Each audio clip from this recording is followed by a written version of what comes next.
আসসালামু আলাইকুম সবাইকে। আজকে আমরা ১০০ ডিগ্রি কোণ অঙ্কন করা শিখব। চিন্তা করি আমাদের এটা একটা রশ্মি এবং এই রশ্মিটা হলো আমাদের AB রশ্মি। ঠিক আছে? AB রশ্মি।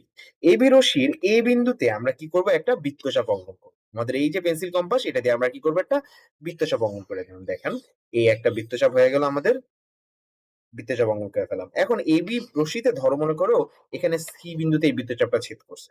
এই C বিন্দুতে আমরা বসায়া একই ব্যাসার্ধ দিয়ে এই একটা বৃত্তচাপ এঁকে ফেললাম। আবার এই যে বিন্দুতে ছেদ করছে ধরো আমাদের এটা D বিন্দু। হ্যাঁ? এই D বিন্দুতে আবার আরেকটা বৃত্তচাপ অঙ্কন করব। করা শেষ। এবার এটা একটু বড় করে আঁকছি না? তার মানে এটা ধরো মনে চিন্তা করো এটা হলো E বিন্দু।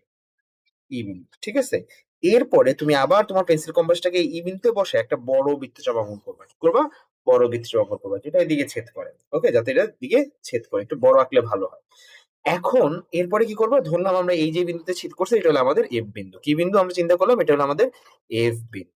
এখন আমরা F বিন্দু থেকে একই বৃত্তচাপ নিয়ে এই যে বড় বৃত্তচাপটা নিলাম না? এখানে আমি আরেকটা বৃত্তচাপ এঁকে ফেললাম। চিন্তা করলাম এই জিনিসটা আমাদের G। কি বিন্দু আমাদের? এই জিনিসটা আমাদের G বিন্দু। সো আমাদের F বিন্দু শেষ, G বিন্দু শেষ। এবার এদিকে একটা বৃত্তচাপ অঙ্কন করলাম। আবার এখানে বসায় এদিকে আরেকটা বৃত্তচাপ অঙ্কন করলাম। সো আমাদের ২ টা মিলা যে বিন্দুতে ছেদ করলাম ওইটা হলো আমাদের ধরো মনে করো P বিন্দু। ঠিক আছে?